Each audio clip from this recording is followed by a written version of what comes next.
Welcome back to Side Roads. This is a 2024 Dodge Hornet plug-in hybrid. Thank you to my kind friends from Boyer, Coburg, for facilitating the car for this video.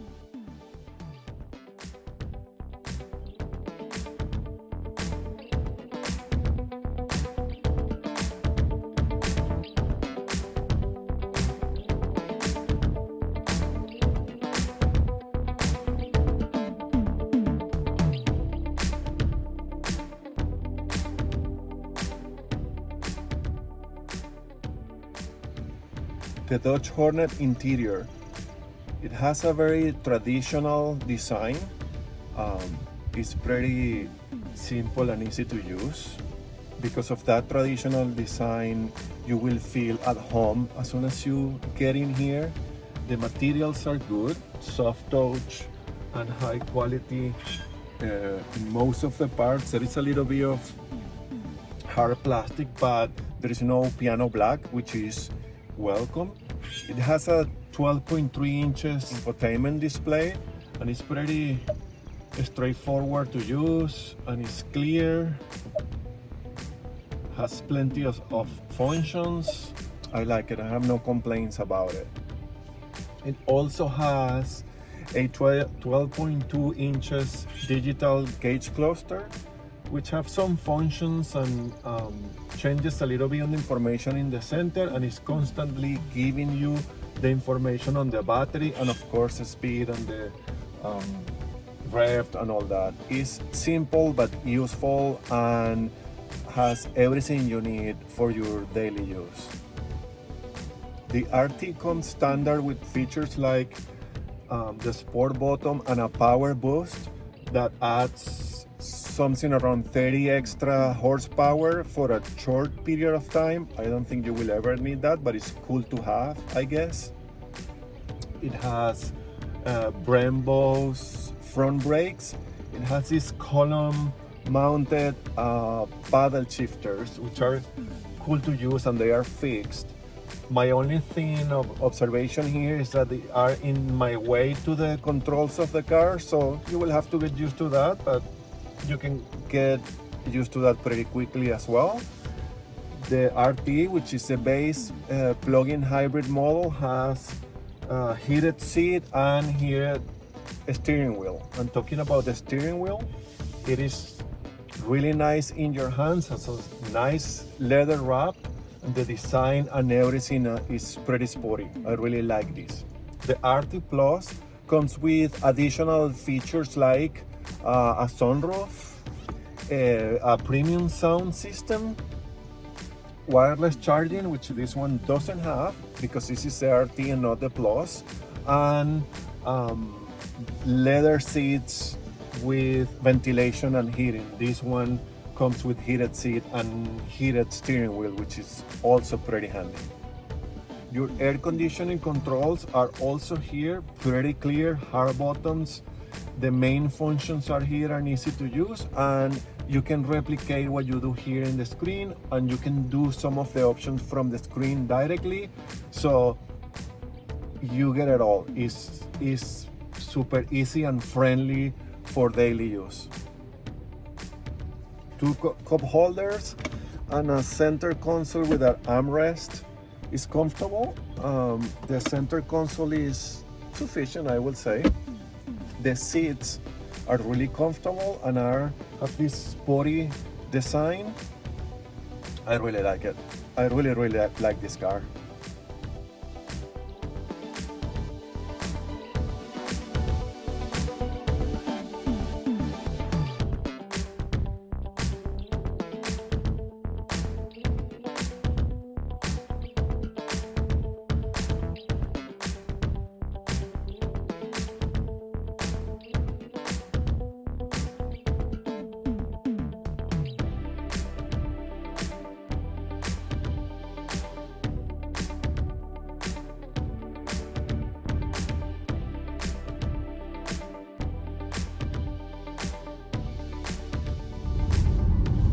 So this is a brand new 2024 Dodge Hornet.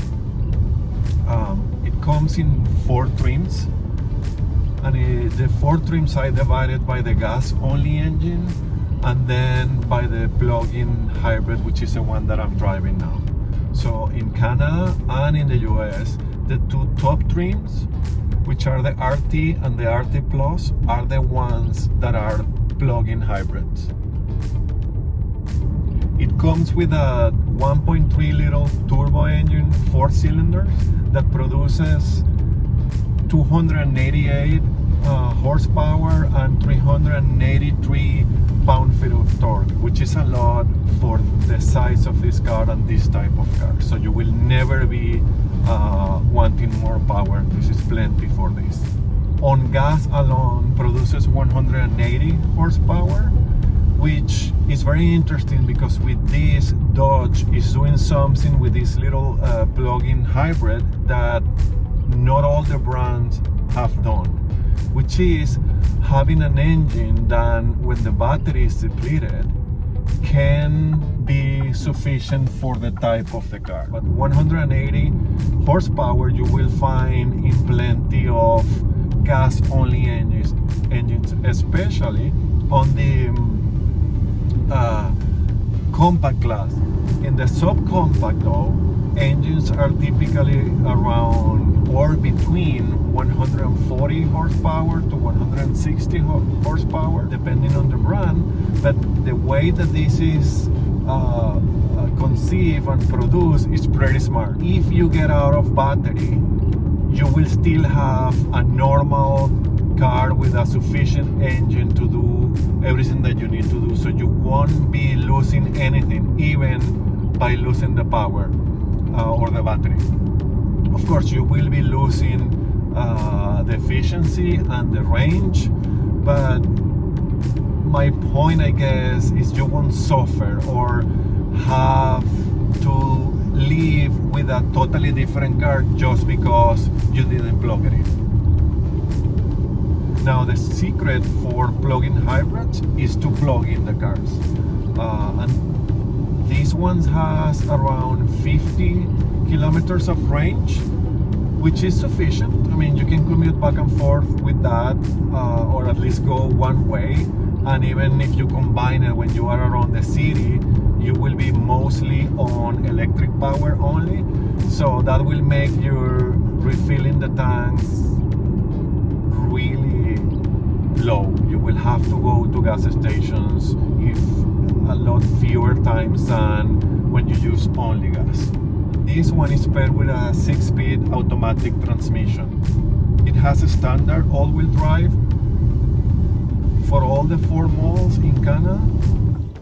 It has this e-drive mode control that you can change from hybrid, electric, or e-save, which you can use to help you save battery and recharge the battery if you don't want to get it depleted. Again, secret for a plug-in hybrid is to plug it in. Most probably you should do that at night at home, so you will always have enough electric power, and then the car can give you all the combined power, and you can also get the advantage from the electric motors or the hybrid operation on the engine. So I'm now at 50 kilometers per hour and I'm still in a full electric mode. I set up the car for hybrid so he can switch back and forth from engine to electric depending on the situation, and if I floor it, then the engine kicks in. It's really cool. Now I'm coasting and the car is back to electric mode only, and I'm doing 73, which is below the speed limit, and the whole operation seems to be pretty seamless. I didn't feel any transition between the electric and the power. It's so far really cool. This car competes with many other options. It's a subcompact, it's on the smaller side. That's why this much power is great to have in this little car, which is pretty much like a hatchback, but it's an SUV classified as. It competes because of the size with cars like the Mazda CX-30, the Kona from Hyundai, the Kia Seltos, Corolla Cross, so many. The thing is, because it's plug-in hybrid, truly then competes with the plug-in hybrids offerings, which are mostly on the compact class, and the main competitors for that then will be the Hyundai Tucson, Kia Sportage, and the Toyota RAV4 Prime. All of those are bigger vehicles than these because they are in the compact class. So then you have to decide if you want or prefer a smaller car with a lot of power or a bigger car because of the space with maybe less or similar power. The Hornet is then focusing more on the performance and all the power that they give you than the efficiency. The competitors can get a little bit better than this, but overall they are all pretty close. Safety feature for the Dodge Hornet are lane keep assist, forward collision warning with full stop, automatic emergency braking with pedestrian detection, blind spot monitor with rear cross traffic alert, and adaptive cruise control with a stop and go. Fuel efficiency for this car is 3.1 liters per 100 kilometers, 3.1 liters equivalent for 100 kilometers, which means including the battery performance on the electric performance on the car, which are 77 mpg equivalent. The mpg combined is 29 for the gas only on when the battery is depleted. The price for the Dodge Hornet PHEV starts at 54 or around 54,000, and the top trim comes at around $60,000 Canadian. That's without options. And in the US, the PHEV starts at 41 or around 41,000, and the top trim comes or starts at 46 or around 46,000 without options. The Dodge Hornet plug-in hybrid is an excellent option. Has a lot of power, the all-electric capability, is practical, fun to drive. Please check it out if you are in the market for something like this, especially in the plug-in hybrid segment.